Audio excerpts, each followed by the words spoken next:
Good morning students. In our last class we were discussing about abiotic factors.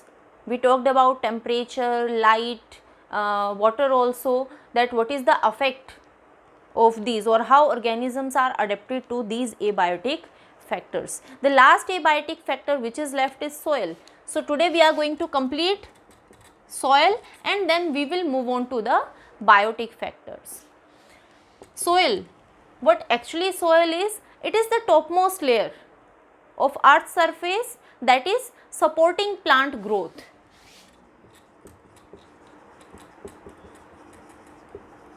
Which support plant growth.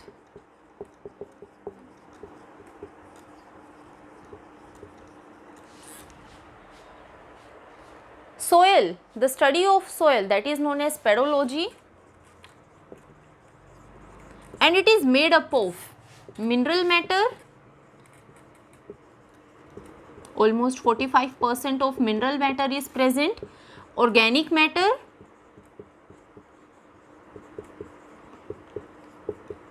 %5 of organic matter is there, water almost 25%, air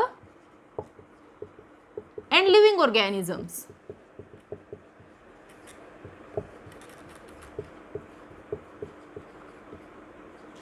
This is the composition of soil.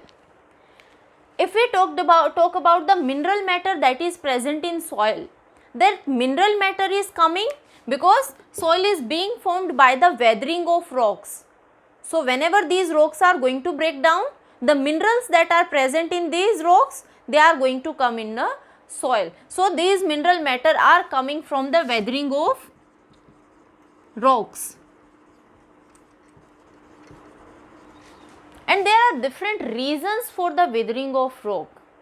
There can be physical factors which are responsible for breakdown of rocks, like temperature is there, or cooling or heating process is there, or there are some biological factors. There will be growth of lichens, ferns and mosses are going to grow on rocks. So there are different factors which are basically responsible, or atmospheric factors are there, thunderstorms and lightning is there, which are responsible for the breakdown of rocks, and their minerals will be accumulated in the soil. Then this mineral matter that is basically present as particles. Soil is having this mineral matter in form of particles. There are big size of particles, small size, very small size of particles. So different size of particles are present in soil, and because of these different type of particles, different size of particles present in soil, we are having different types of soil, and their properties are also going to vary. For example, if we discuss about sandy soil, clay soil or clay and loamy soil, if we compare these three, they are having particles, mineral particles of different size. If we see the sandy soil, that is very much permeable to water, water is going to penetrate through this soil, so it is not having that water holding capacity. If we see clay soil, almost impenetrable to water, do not allow water to cross through it, and poorly aerated also. So because of poor aeration, one is not having water holding capacity, water is going to penetrate, and second one is not allowing the water to penetrate. So just because of that, they are not suitable for plant growth. While if we talk about loamy soil is going to have some percentage of clay as well as some percentage of sand also. That is permeable to water, it is going to have the ability to hold water, plus proper aeration is there and proper water holding capacity. That's why this is going to be the best suited for the, we can say, agriculture or crop plantation out of all these three soil. Now let's talk about the organic matter.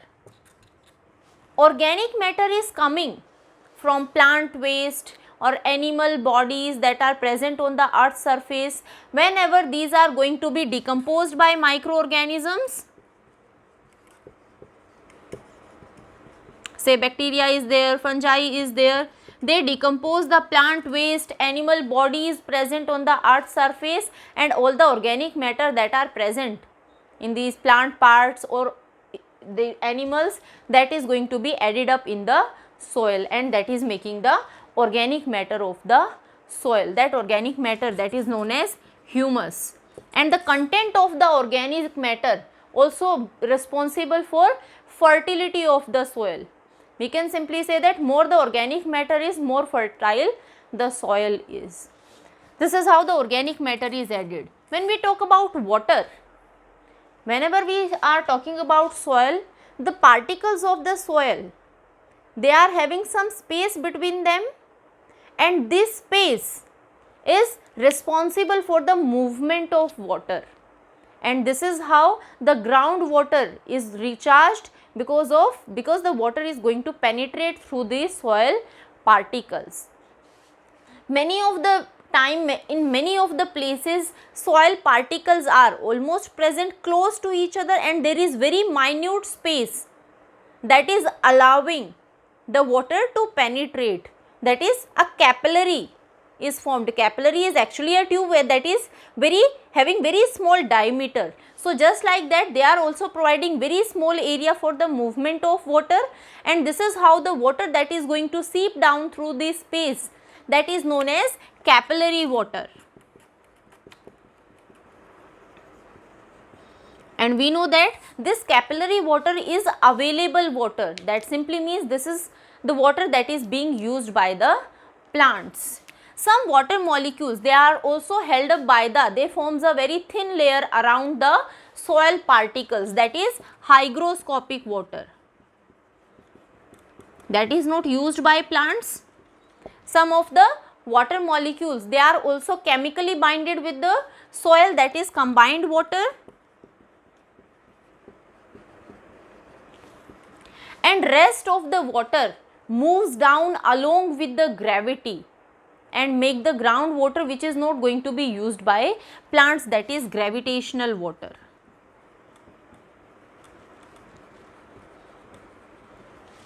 So this is how water is going to be present in the soil. Then air, soil particles, the spaces between soil particles are also having air in them, but the constituents of air are going to be different from the atmospheric air.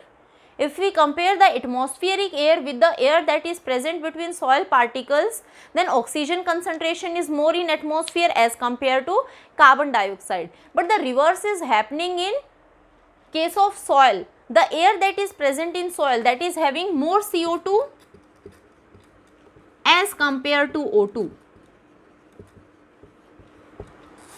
So air, the spaces that are present between the soil particles are also having air in them, and roots are going to respire with the help of air that is present in these soil particles. Then living organisms, different type of living organisms are present in soil particles. Some of the living organisms, they can be easily visible with our naked eyes. There are lots of insects, earthworms are there, even algae is also there. Some of the living organisms, minute bacteria which we are not able to see, like rhizobium is there, nitrogen fixing bacteria, some photosynthetic organisms like algae is present. So some decomposers are present, different type of living organisms, some minute plants are growing there, different type of living organisms are surviving in soil. So soil is having mineral matter that is coming off from weathering of rocks. Soil is having organic matter that is coming from decomposition of organic waste by microorganisms, having water that is coming from rainfall and it is moving down through the spaces that is present between soil particles. Air also that will be present in the soil space, particle spaces. Living organisms are also going to be present. And if we see soil profile, there are different layers of soil which we consider as horizon, The topmost layer of soil is A horizon, that is dark in color, almost loose soil is there, more dark in color, and that is having the waste, plant waste, animal waste all over scattered over the upper layer, that is known as litter. Below this A horizon comes the second profile, the second layer, that is B horizon. B horizon is actually having the humus, the organic waste, the plant waste, the animal parts that are present on the A horizon, that is going to enter into the lower surface. Microorganisms are going to decompose and decay that, and this humus will be accumulating in the B horizon. When we are moving to C horizon, small size stones, pebbles are going to come. When we are moving to more deeper, big size stones and more deeper rocks are going to come. This is how the soil profile is visible. So that was the last abiotic factor, that is soil. Now we are moving on to the second component of environment, that is biotic community or biotic factor. That means living organisms that are present on the earth surface. How these living organisms, we will see how these living organisms are interacting with each other and how these living organisms are adapting themselves with the abiotic factors.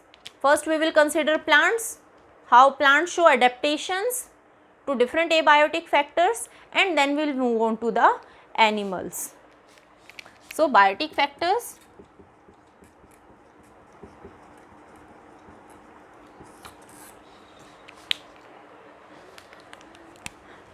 We see that living organisms interact with each other. Now interaction can be of two types. Interaction of living organisms is occurring like one species, member of one species is interacting with the member of same species. Say human beings, one single species is there, two individuals, two homo sapiens, they are two human beings, they are interacting with each other. That is intraspecific interaction.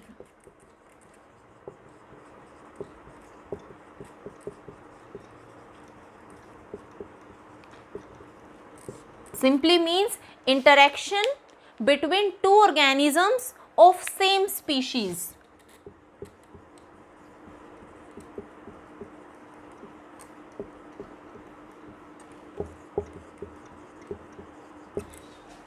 The second type of interaction between living organisms can be interspecific interaction.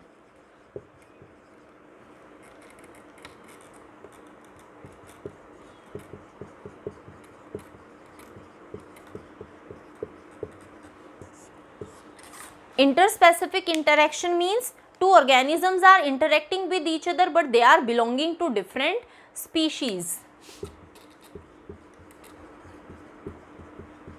Two organisms of different species.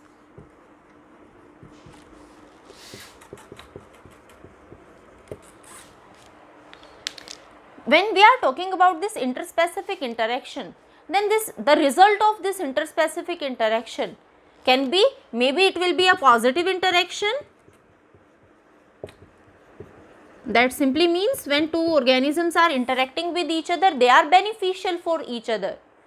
Or it can be a negative interaction. One organism is harmful or it is affecting the growth of another organism. Or the third type of interaction can be a neutral interaction. Both the organisms are not getting affected by their interaction. So we will see how these different interactions are going to occur. First we are considering plants. Plants we know, these are the autotrophic organisms.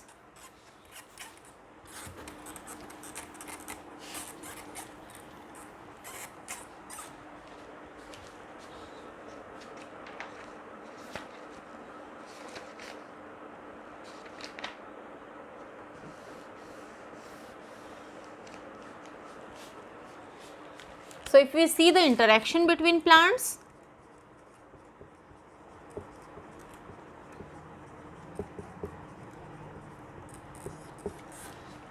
Plants basically what they are doing photosynthesis, and for photosynthesis the main raw materials that they are requiring is light, and there will be absorption of carbon dioxide and basically water and minerals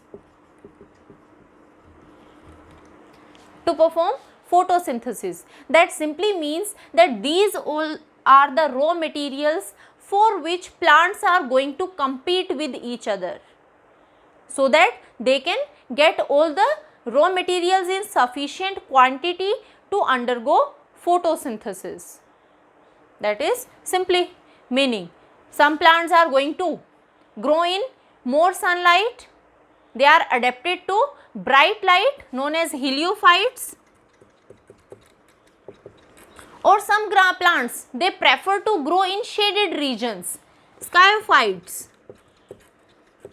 or they do not require bright light. So depending upon their amount of light required, they are going to arrange themselves, they are going to adapt themselves, they are going to arrange themselves in layer, or that is also known as stratification. That simply means plants which are going to require more light, they are going to be, taller plants are going to be arranged, followed by plants requiring less light, herbs and shrubs requiring more less light. So depending upon the intensity of light that is required by plants, they are going to arrange themselves in a layer. So the plants that are going to be present over here, they are growing in shade of these plants. Why? Because they are not going to require much light. This is how the plants interact with each other, and they adapt themselves according to the conditions which are required by them. So first adaptation is that they are going to show layer, or they are going to show stratification. Second one is many of the plants, they have adapted themselves such that they undergo vegetative propagation.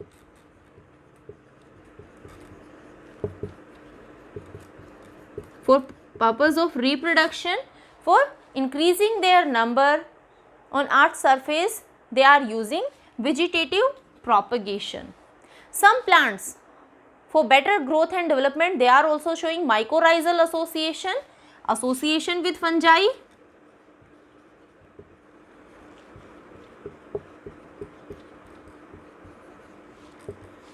That is also shown by some of the plants. Another adaptations are that many of the plants, they secrete some chemicals, and these chemicals inhibit the growth of other plants in their vicinity. So these chemicals are stopping the growth of another plants around them, so that their requirements are going to be completely fulfilled. Many of the plants, they have shown carnivores adaptations. We have seen that many of the plants like sundew is there, or pitcher plant is there. Whenever they are going to grow in nitrogen deficient soil, they are showing the carnivores adaptation. So to get proper amount of nitrogen, they are feeding on insects and living organisms. So these are some of the adaptations that are shown by plants. Plants are also going to interact with animals. Plants are the producers and animals are going to be the consumers. We know that herbivores are directly feeding on plants, whether they are feeding on seeds or fruits of the plants. Some of the organisms and animals, they are feeding on the leaves of the plants. So this is how the animals are interacting with plants.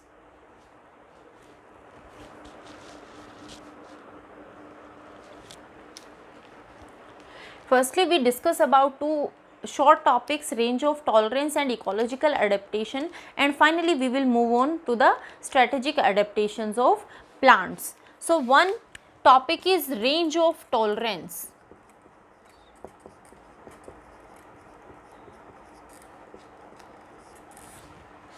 Range of tolerance is explained by a law, that is law of tolerance given by Shelford. He gave law of tolerance, and what this range of tolerance is basically, or law of tolerance is basically saying that for environmental conditions, each and every organism has a range of tolerance with minimum and maximum limit, that up to this minimum side a organism can survive plus a maximum also. So this is a range between minimum and maximum in which a organism can survive itself, and when we are moving beyond this minimum limit and beyond this maximum limit, the survival of organism is not possible, because that organism is not going to tolerate that particular limit. So that is explaining range of tolerance. Say we take example of temperature. Some of the organisms are there which are going to survive in a wide range of temperature, and some organisms are there which are going to die, or they are not going to survive themselves even a small fluctuation in temperature. So this is how some organisms are having wider range of tolerance, some organisms are having very narrow range of tolerance. So whenever the organisms are having wider range of tolerance, we use the word prefix steno for them. Say stenothermal. Stenothermal is representing those organisms which are having wide range of tolerance to temperature.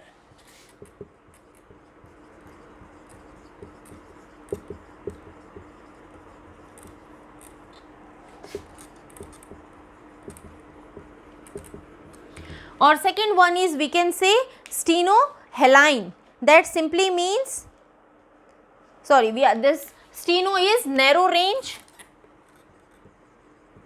of tolerance, or we can say stenohaline, again narrow range of tolerance for salinity. While there are some other organisms which are having wide range of tolerance, for that we are using the prefix uri. That is eurythermal, wide range of tolerance to temperature, and just like that euryhaline means wide range of tolerance to salinity. So different organisms living in different environmental conditions show different range of tolerance. And if we see that each organism within this range of tolerance, each organism is having such conditions which are supporting the maximum growth of that particular organism, whether it is temperature or it is moisture or it is pH conditions, different conditions, environmental conditions are there in which the growth of organism is maximum, that is the optimum one. So whenever we draw a bell shaped graph is going to come, this bell shaped graph is going to show the minimum and maximum limit. Say if we draw a bell shaped graph, say we are showing temperature. So whenever temperature is going to be less, moving from less temperature to high temperature, if we see the growth of the organism, then this is how a bell shaped graph is going to be there. When we are increasing the temperature, the growth of the organism is going to be increasing. At this particular temperature, the growth of the organism is maximum, and this is the optimum condition where maximum growth is visible. And when we are moving beyond this, moving towards high temperature, again the growth of the organism is going to decrease, and these are the limits, the stress zone.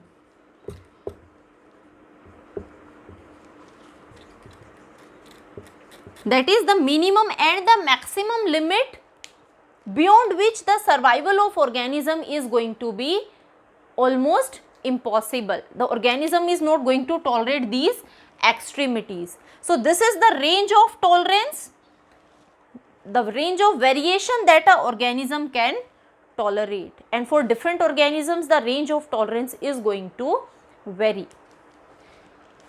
That is law of tolerance that is given by Shelford. Next one is ecological adaptation. Adaptation we know, organisms are going to adapt themselves, they are going to change themselves according to the environmental factors.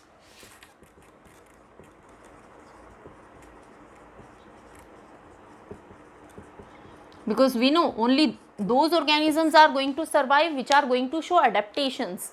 Those which are not going to adapt themselves according to the environment, their survival is also in danger. So adaptations, whenever we are talking about whether the organisms are showing genotypic adaptations, the adaptations are coming because their genes are also changing, or only the phenotypic adaptations, that simply means only the behavioral changes, the phenotypes are changes but genes are going to be the same. So adaptations can be genotypic adaptations or phenotypic adaptations.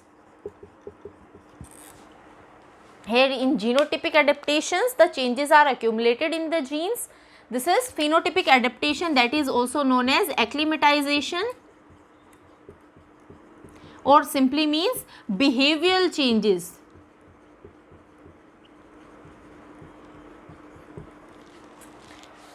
And all these changes are going to be coming because of the change in the environment. So each and every organism is going to adapt themselves, like we talked about ecotype. In population, local population is going to be adapted, properly adapted to the local environment in which that population is surviving, and that is known as ecotype, because that population is well adapted to its local environment. This is how the organisms are showing either genotypic or phenotypic adaptations. Now we are going to discuss about the strategic adaptations in plants, that according to the environment, according to the change in environmental factors, the environment in which the plants are living, how the plants are adapting themselves.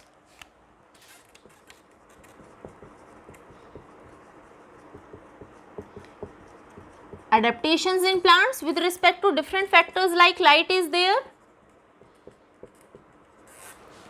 We have seen that, I told you that some of the plants are there which are going to require bright light. They are going to grow themselves, they are going to show maximum photosynthesis when they are receiving bright light. Heliophytes are there. While some plants are there which are having less light requirement, they mostly prefer to grow themselves in shaded regions, shaded parts, so not much light is required by these plants. Then how these plants are going to adapt themselves? We have seen these plants are going to adapt themselves by arranging them in layer. The plants which are going to receive bright light, more energy light requirement is there, they are going to grow first. The next plants, decreasing order of light requirement, they are going to grow in the shaded region of these tall plants, and this is how stratification or layering is going to occur.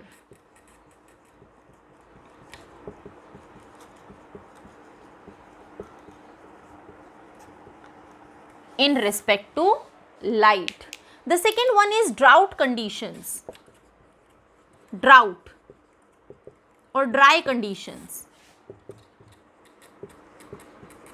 How plants are adapted themselves to dry conditions. We know the plants which are going to grow in high temperature conditions and dry conditions, these are known as xerophytes, basically surviving in deserts. So there are different type of xerophytes which have shown different adaptations, like ephemerals are there, annuals, succulents and non-succulents. So these are different type of xerophytes which have adapted themselves by different ways towards the dry conditions. Like if we talk about the ephemerals, these are the plants which are going to remain in the seed form, means whenever the dry condition is there, they are not going to germinate and they are going to escape that dry period. When they are going to germinate, only when rain is going to be there. So they are they escape dry conditions by remaining as seeds. So germination is not going to be there. Only germination is going to occur when rainfall is going to be there. So these are escapers, drought escapers. Then comes annual. They are going to grow in rainy period, but they are also going to survive themselves for few time in dry conditions also. So they are going to complete their life cycle. Most of the life cycle is going to be completed in the rainy part, and for some time they are also, for few days they are also going to survive in drought conditions. So most life cycle in rain and few days in drought situation.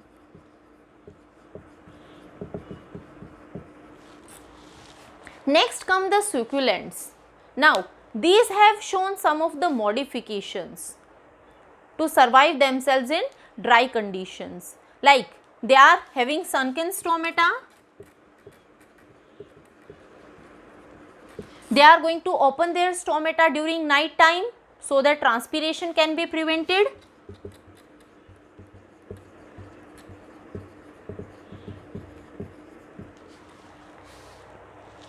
These succulents, they are also going to enrich their roots. The roots are going to be moving in more deeper areas to absorb more water.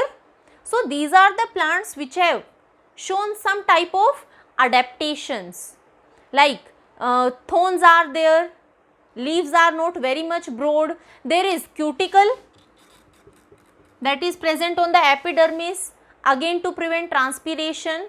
So these type of adaptations are shown by these succulents. Next come the non-succulents, or which are known as true xerophytes.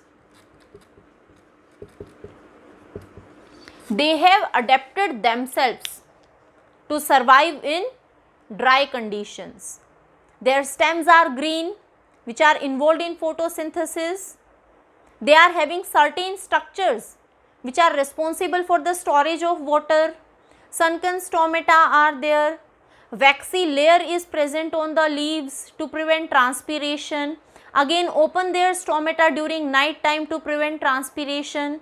Roots are going to be entering into very deep into the soil to absorb more water and minerals. So this is how these plants have adapted themselves to survive under dry conditions. Now when there is water, the hydrophytes which are surviving in water, they have also adapted themselves.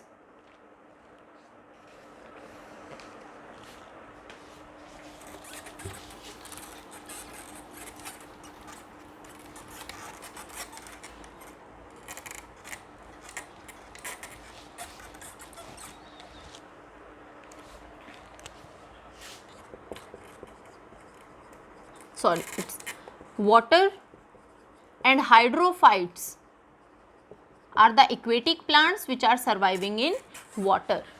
Now these hydrophytes, either they are freely floating, roots are not present, or they are having floating leaves but roots are present. So different type of hydrophytes are there which have different type of adaptations, like they have mucilage. A covering of mucilage is there which is helping in protection of these plants. They are having some structures like aerenchyma is there, in which air will be filled, that will provide buoyancy and help the plants to float on the water surface.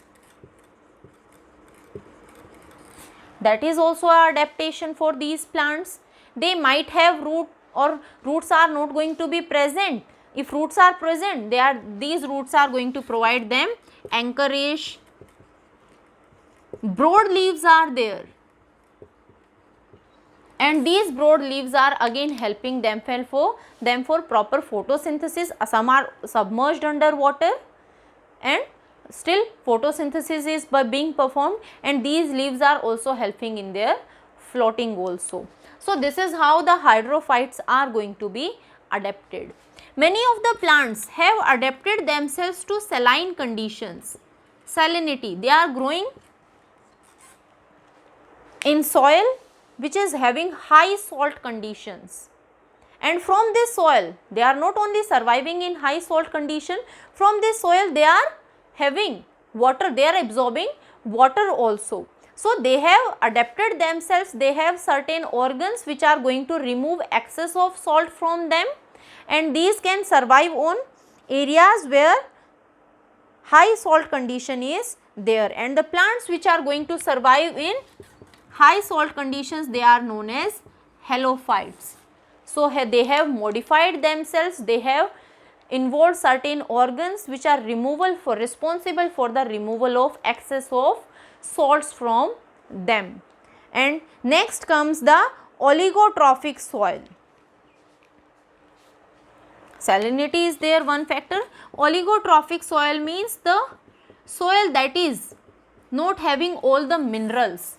There is deficiency of mineral in the soil. Such type of soil is known as oligotrophic soil. We have seen that many of the plants, they show a mutual association with fungi, that is mycorrhiza. That is mutual association between higher plants and fungi. And this fungi that is going to survive on the root surface or inside the roots. So there will be this mutual association, that is fungi is having a good absorption power. So in this nutrient deficient soil, fungi play an important role for plants, so that plants are going to get all the important nutrients that are required for the purpose of photosynthesis. So this is how for different conditions, environmental conditions, plants have shown a wide range of adaptations. So in our next class, we will see how animals have adapted themselves.